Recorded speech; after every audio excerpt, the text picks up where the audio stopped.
สบายดีบรรดาท่านที่ได้มาติดตาม YouTube สอนภาษาเวียดซึ่งจะได้เริ่มต้นในมุมมองนี้ปัจจุบันทาง YouTube เฮากันกาเกียมและก็จะจัดวางเวลาไว้ในเครื่องมือแต่ว่าเพื่ออยากแนะนำทางให้รู้จักคร่าวๆเกี่ยวกับการเรียนภาษาเวียดแล้วก็คือเรียนให้มันได้ประสิทธิภาพได้ผลดีในระยะสั้นๆนี่คือกาเกียมไปเรียนต่ออยู่เวียดนามหรือว่าไอ้น้องที่มีการผูกพันกับทางเวียดนามเนาะอยากได้ความรู้เกี่ยวกับการเว้าการแปลหรือว่าการเรียนภาษาเวียดให้ได้ครบถ้วนที่สุดเลยนะเนาะเท่าที่จะครบถ้วนได้หรือว่าได้หลายที่สุดเท่าที่จะไล่ได้มื้อนี้ในนามแอดมินของแฟนเพจเตียงลาวเตียงเวียดภาษาลาวภาษาเวียดซึ่งพวกท่านที่ได้ติดตามมาหลายปีแล้วเนาะเราเริ่มเขียนแต่วันที่11 เดือน 3 2016จนมาฮอดประมาณเดือน 2 2019 ปีนี้ได้หยุดระยะหนึ่งเพื่อกะเกียมบทเรียนบทแปลเนาะเกี่ยวกับภาษาเวียดภาษาลาวเป็นเวียดเนาะโรงเรียนเพราะฉะนั้นทางเราได้หยุดระยะหนึ่งผ่านการเขียนมาเราก็เห็นว่าเราได้เว้าหลายแนวแล้วแต่ว่ามันเสียคนเดียวว่าเขาเชิงเลิกคนเนาะเขาเชิงเลิกทางภาษาหลายแต่ว่าคนส่วนหลายจะสิกรรมได้ยากมันจะกรรมได้ยากสปอร์ตนักเรียนใหม่นักเรียนลาวกำลังเริ่มไปเรียนเวียดในหญ้าวิลาหันสามที่ศึกษาภาษาเวียดสิอ่านบทเป็นเฟซของเรามันยากลิงก์อินตัวนั้นสุดนี่พอเขาพยายามได้แต่งบทสอนใหม่หรือจัดใหม่เพื่อจะแนะนำวิธีเรียนภาษาเวียดให้นักเรียนได้เรียนอย่างง่ายไว้และกำแหน่งนักเรียนนอกจากจะอ่านได้เขียนเป็นเว้าได้พวกเขายังสามารถแปลได้อีกเนาะทางเฟซเราหรือว่าทาง YouTube จะพยายามสอนบทแปลไว้อีกเนาะเนาะอันนั้นเป็นเราเสนอตัวคร่าวๆแต่มีเวลาเราก็สิเสนอข้อมูลเกี่ยวกับทางแฟนเพจนี้ให้ฟังอีกเนาะวันนี้เขาจะเสนอการเรียนภาษาเวียดเนาะการเรียนภาษาเวียดแต่ได้มาเนาะเป็นเขาสิได้เรียนเกี่ยวกับการสนทนาเป็นส่วนหลายเกือบว่าทุกปื้ทุกของมูลทุกเพจหรือว่า YouTube เนาะอยากเสนอเกี่ยวกับการเรียนสนทนาหรือก็เบียดกันว่าดามถอยเนาะดามถอยเป็นสนทนาเนาะให้เขาฝึกเว้าได้ไว้จือกระทู้หรือว่าจือจูเดียมจูดีจำนวนหนึ่งเพื่อเอาไปสนทนาไปเว้าอยู่เวียดนามเพื่อได้ติดต่อเพื่อเรียนให้มันได้ไว้แต่อันยังกะยาเนาะมันมีราคาของมันเนาะถามว่าเรียนไปหลายเรียนด่วนเนาะเรียนเฝ้ากับความโง่เขาได้มันก็เฝ้าเนาะมันก็แปลบางๆบนลึกเส้นถึงท้องก็สิบ่ได้กำแหน่งพอเว้าได้ในหูในแต่ลังถือก็สิหูแบบงูป้าเนาะ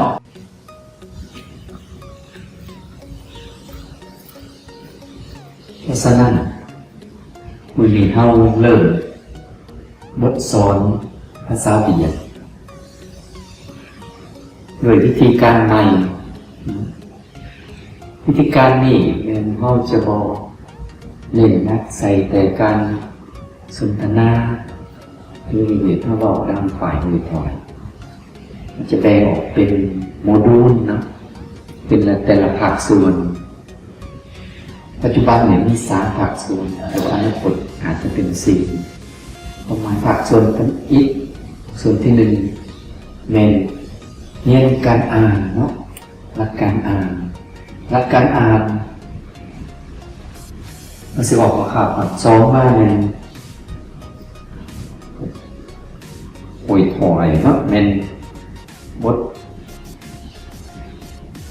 นี้เนาะมันสิเป็นบทสนทนาเขาสิแบ่งออกเป็นกระทู้เป็นจูดี้แต่ละอันคือบทนี้นั้นว่าแต่ตัวเล็กนักเนาะอันนี้ห้องเป็นบทเก่ายังบ่เป็นบท YouTube เนาะแต่ที่โมเมนต์บทสอนออนไลน์ก็ไลฟ์สตรีมเลยมันเป็นบทเหตุให้ทั้ง Facebook ทั้งเพจการที่เขาติดตามอันนี้เป็นห้องเรียนเป็นเกี่ยวกับการแปลบทหอยเนาะหรือตัวการเว้าเนาะตัวที่3เป็นการแปลเนาะแปลในห้องเรียนตามนี้เนาะที่หาหัวหาเหลี่ยมเขาได้แปลมาแล้วคุณหนาเขาจะมีเวลาเขาไปสอนไหนเนาะอันนี้เป็นเขาบอกข่าวๆนะว่าการห้องเรียนแบ่งเป็น3อย่างเขาจะบอกปีขึ้นเลยก็ดีกันนะนี่ในการแปลเนี่ยเขาจะมีแปลบทแปลสิมองอยู่ในเป็นบทภาษาลาวแต่ของคนหนึ่งก่อนของข้อหาเขาได้เอามาแปล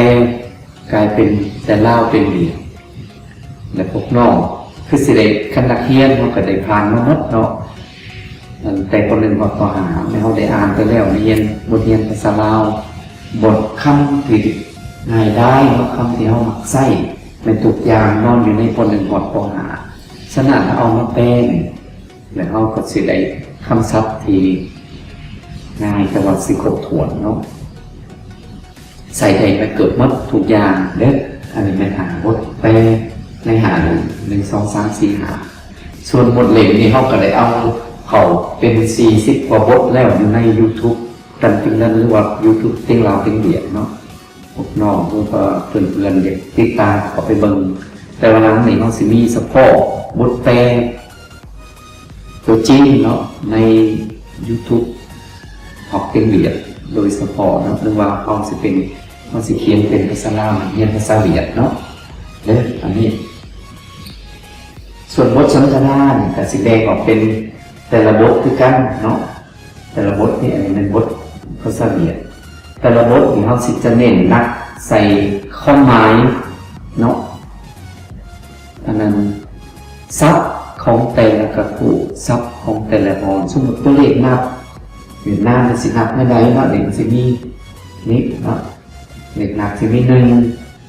2 3 4 5 6 7 8 9 10เป็นเวียดเป็นอ่านไม่ได้เนาะในเดี๋ยวสมมติเอาภาษาลาวใส่เนาะมันสิมีหมู่2 3 4 5 6 7 8 9 10 10แต่เลยหมู่อย่างนี้เนาะไม่ให้อยู่บ้านเลยหมู่15หรือ15เห็นบ่เขาก็สิมีการตามกับ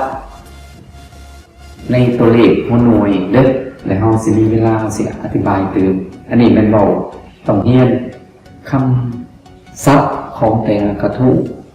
และวิธีตัวพิเศษจุดพิเศษของแต่ละกระทู้ตัวนั้นมันมีอย่างไรสมมติตัวเลขนับของเวียดชื่อตางล่าห้องแบบใดเนาะบวกกับครับลักษณะหน้ามันสิเป็นยังไงเนาะความลักษณะหน้าความเวียดคือลอยตือเนาะลอยตือเบาถึงกายอันเนาะกายคันเจี๊ยบอะไรอย่างนี้นั่นเนาะคำลาวเขากันเล่มลำคันด้านเนาะหรือว่าคนซักอะไรอย่างเงี้ยมันถึงมีเนาะอันนี้เป็นตัวที่2ตัวที่อีกเป็นตัวนักตัวโมเป็นตัวนี้เนาะตัวว่าตัวอ่านตอนได้ตัวที่อีกแต่เริ่มต้นเขาเข้ากับสิญญาเนาะผู้ทั้งอีกนี่คือสิญญาเกี่ยวกับการเบาการอ่านเนาะการฝึกอ่านเขาสิได้แบ่งออกเป็น4 ตารางเนาะ4 ตารางสิมีตารางตัวอักษรเนาะตารางตัวอักษรนั้นตัวนี้เนาะตัวนี้ปีนมันมีเนาะตารางตัวอักษรตัวนี้เนาะตัวที่2มาเนี่ยเขาสิอ่านเขาแยกตารางตัวอักษรออกมาเป็นตัวนี้มันสิง่ายกว่าเนาะตัวอักษรสิรวมมี29 ตัวมันสิแบ่งออกเนาะเวลาสิเขาบทแผนสิอธิบายเป็นหูมันสิง่ายกว่าและตัวที่3เป็นอันเดินเนาะสระเดียวเนาะตัวที่4มันสระผสมเนาะสระผสมหนึ่งสิเทียบใส่ทางภาษาลาวห้องนั้นสระที่มีตัวสะกดเนาะมันสิยากกว่าเนาะสิยากกว่าหลาย เลยบัตรสินอนตัวสุดท้ายเขากำในมัดซีตัวตารางตัวนี้มันเอาสามารถอ่านได้แล้วก็สอบเขียนถือเนาะแต่ว่าจะมีเวลาเสร็จไปเขาบทเนี่ยสิคอยอ่านคอยเฮียนคอยสอบแต่ว่าบ่เอาเรียวมันเก่งเลยเอาเว้าแล้วก็พักไปเฮียนตัวใหม่เฮียนดำถอยนะเฮียนเว้าเฮียนสนทนาให้มันได้เวียกก่อนแล้วตัวที่สองเฮียนแปลเลยเนาะแปลแต่บทง่ายบทยากแต่ลักษณะจะเฮียนดำถอยก็แปลเนี่ยคือพร้อมแล้วเนาะแล้วก็คอยไปเอาไปสิได้เนาะส่วนการเรียนฟังเนาะแง่น้อยดอกเรียนฟังฝึกฟังกับมันจะมีตัว YouTube ของในแต่ละบทฟังสปอร์ตมันก็มีใน YouTube เต็งเราเต็งเบียดเนาะส่วนบทในเบื้องเราสิเน้นใส่การแปลการเรียนรู้โครงประกอบโครงสร้างเขาเลิกเข้าไปเนาะเราจะเอา2 YouTube นี่ซอยกันเด็ดพวกทานจนหรือว่าน้องๆคอยติดตามไปเนาะทางเราก็คอยสอนไปคือระบบประกันมาคือสิ่งการคอยไปเอาไปสิได้มันถูกแนวเนาะนี่แหละระบบแนะนำเกี่ยวกับการเรียนภาษาเวียดให้น้องนักเรียนลาวเฮาเนาะที่หนึ่งเป็นพิเศษให้นักเรียนลาวที่เป็นลูกออกเส้นอยู่เวียดนามพยายามเบิ่งหมด YouTube ตัวนี้หรือว่าแฟนเพจตึงลาวตึงเวียดเพื่อจะได้ฝึกการอ่านการเว้าการแปลและการฟังภาษาเวียดให้มันถึงของเพื่อเขาจะเข้าวิชาสปอร์ตสิได้หับหูไว้มีจุดพิเศษอันหนึ่งอยากเน้นให้น้องนุ่มฟังหรือว่าหมู่ครูเพื่อนจะไปเรียนศึกษาอยู่เวียดคำสปอร์ตมันมีเพียง 10-20% อยู่ในภาษาเท่านั้นเนาะแต่ละคะแนนมันโบราณแต่จุดนัดมันจะมีอยู่ในคำเว้าทั่วไปหรือลงลึกเกี่ยวกับคำวิทยาศาสตร์คำเว้าของเขาหมักใส่แบบไหนโครงสร้างแบบไหนพอกำได้ปุ๊บมันเขาจะเข้าไปตื่นความหมายของคำสปอร์ตเล็กหน่อยเขาก็เว้าได้เดี๋ยวฟังได้แล้วเนาะฉะนั้นผมน้องต้องใส่ใจเนาะเพื่อสุดท้ายเนาะเอาตามหายแค่เปลี่ยนเป็นเงาเป็นเวียดภาษาลาวภาษาเวียด Facebook กันกิมเลินเป็นเงาเป็นเวียดเลยกับYouTube กันกิมเลินเป็นเงาเป็นเวียดกับ YouTube ตัวสปอร์ตทางตั้งใหม่เนาะแมนเรียนภาษาเวียดและออกเป็นเงาเอาพิมพ์ไปแบบนั้นเขาก็สิเห็นเนาะเพื่อว่าใน YouTube ตัวนี้จะได้ซับการเรียนภาษาลาวให้น้องหรือว่าครู